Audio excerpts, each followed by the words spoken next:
Madame, Monsieur, bonjour, ravie de vous retrouver pour ce nouvel épisode de 3 questions sûres consacré à la déclaration des revenus de 2021.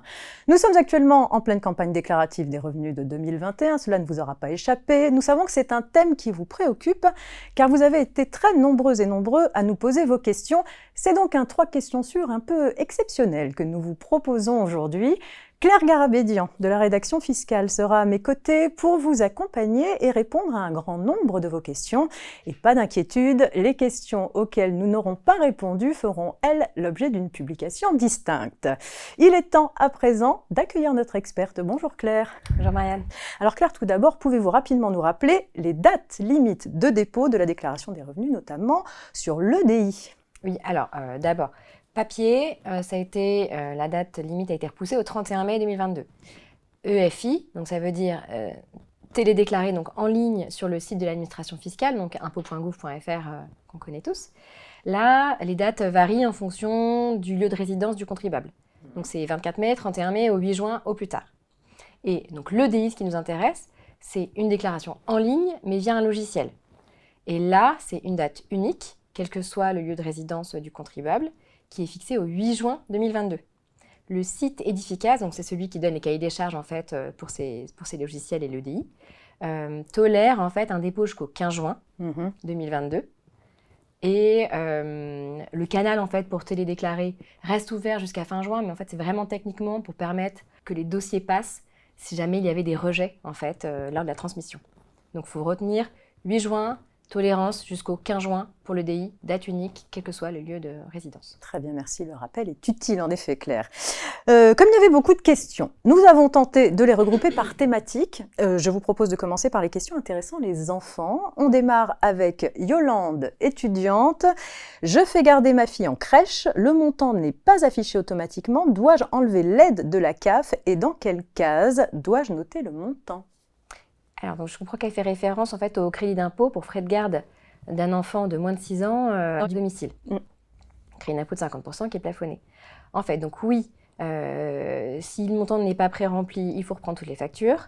Et seul ce qui a été payé effectivement en 2021 va être éligible. Première chose. Donc ça veut dire que si la facture de décembre 2021 a été payée en janvier 2022, elle est exclue, elle sera prise en compte pour le calcul de l'IR 2022, donc l'année prochaine en 2023. Première chose. Deuxième chose, oui, l'aide versée par la CAF, en fait, le complément de mode de garde de la page, est à déduire de ce montant. Donc le montant net, donc le brut en fonction des factures moins l'aide, est à reporter en case 7GA de la déclaration 2042 RICI, donc le formulaire qui est vraiment seulement pour les réductions d'impôts et crédits d'impôt. Merci Claire.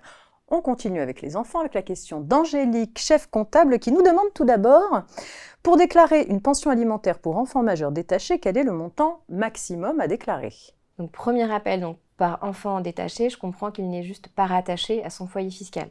Donc, elle n'a pas de majoration en plus par enfant, une demi-part supplémentaire parce qu'il serait rattaché, mais elle peut demander la déduction, sous certaines conditions. Donc, en fait, demander la déduction d'une pension alimentaire versée pour un enfant majeur, c'est possible si ça répond vraiment à une condition d'obligation alimentaire, donc que l'enfant soit diminué de ressources.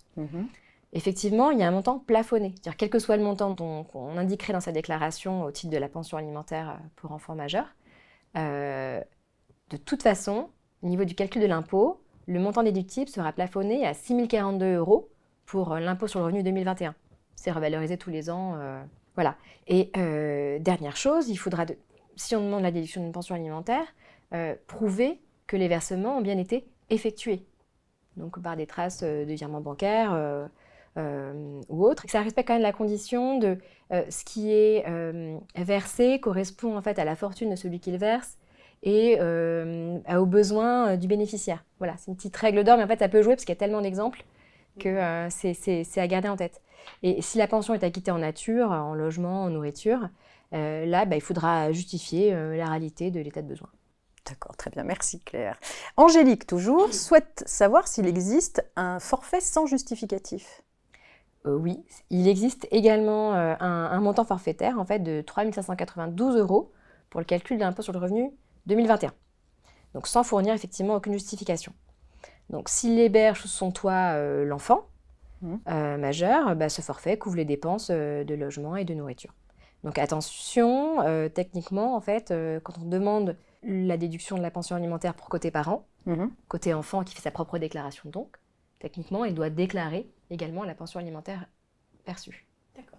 Bon, ça se trouve, il ne sera pas imposable parce que s'il ne déclare qu'une pension alimentaire et qu'il n'a aucun autre revenu, de toute façon, son impôt sur le revenu sera égal à 0. D'accord, très bien, merci pour cette précision. Enfant toujours, avec la question de Stéphanie, directrice comptable, qui nous dit « Je verse une pension à ma fille étudiante et je verse également un loyer directement à son bailleur. Comment dois-je déclarer ces sommes ?» Donc, encore une fois, je pars du principe où donc, sa fille n'est pas rattachée et donc sa fille fera sa propre déclaration. En montant, elle peut demander la déduction de ce qu'elle verse à sa fille sur son compte bancaire et les montants qu'elle verse effectivement auprès du bailleur.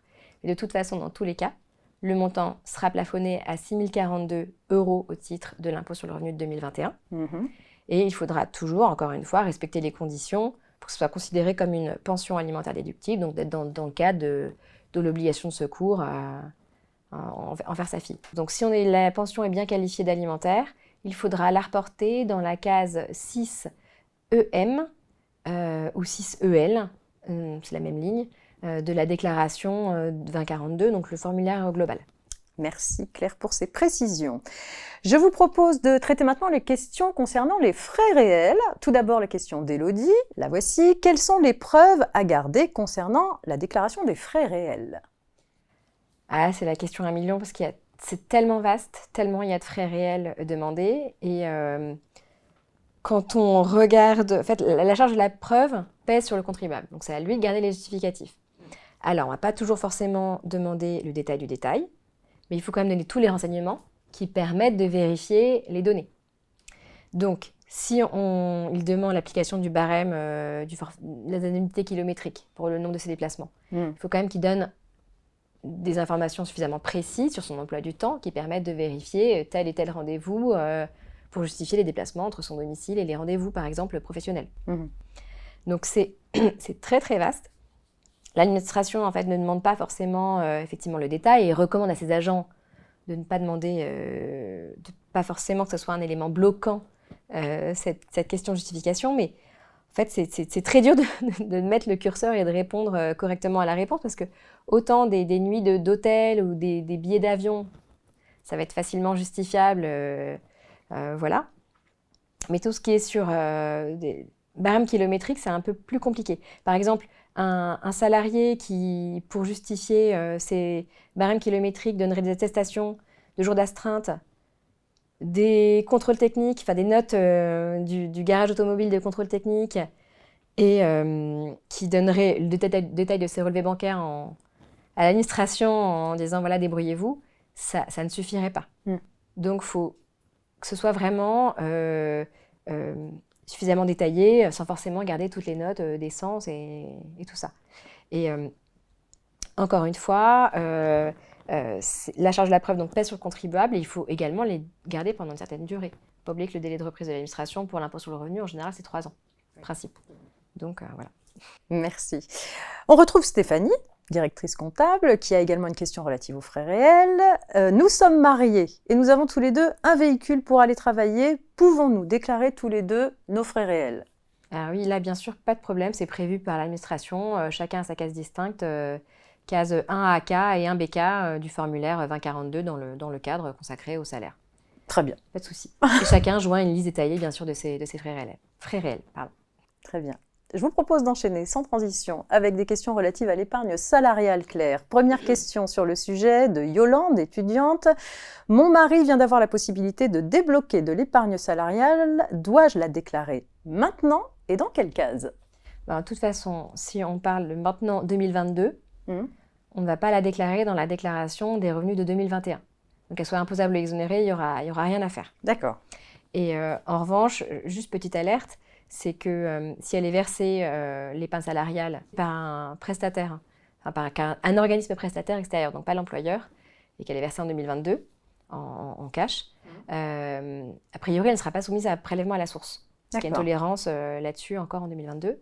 Donc, il faudra faire attention à bien prévoir, si elle est imposable, qu'il y aura un solde d'impôt sur le revenu à payer l'année prochaine, donc en 2023, au moment où elle recevra son avis d'imposition au titre des revenus de 2022. D'accord. Allez, encore une question, Claire, la dernière. Question d'Agnès, commissaire aux comptes, qui concerne l'aide au remplissage de la déclaration. Agnès nous dit « Je n'ai pas bien compris les zones à remplir pour les abondements de l'épargne salariale. Et notamment, faut-il remplir les zones dans traitement et salaire et DSI ?» Alors, donc effectivement, ça mélange un peu traitement et salaire et déclaration des données sociales. Donc en fait, pour schématiser, en ce qui concerne l'épargne salariale, ce qu'on doit déclarer, c'est soit on perçoit un montant imposable en salaire, donc dans les cases 1AJ, 1BJ, la déclaration 2042 normalement, soit on demande en fait la déduction au titre d'un versement fait sur des plans d'épargne salariale. Donc tout ce qui va être déduction, donc du revenu global imposable, ça va être dans le cadre 6 du formulaire 2042. Et dans ce cadre 6, en fait, l'administration, elle pré-remplit en principe des plafonds, parce qu'on peut déduire, mais c'est plafonné. C'est plafonné donc en fonction des revenus d'activité professionnelle de l'année précédente. Ce qui se passe, c'est qu'en 2022, donc vraiment sur la déclaration des revenus de 2021, il y a un plafond brut qui est déterminé en fonction des revenus d'activité professionnelle 2021. Et ce plafond brut, il peut être diminué de l'épargne retraite constituée en 2021, qui a déjà été déduite pour la détermination des revenus d'activité professionnelle, donc bénéfices industriels et commerciaux, BNC et BA, et également de l'épargne d'entreprise exonérée d'IR. Donc, en fait, ça demande des reports particuliers dans ce cadre-là qui sont nécessaires.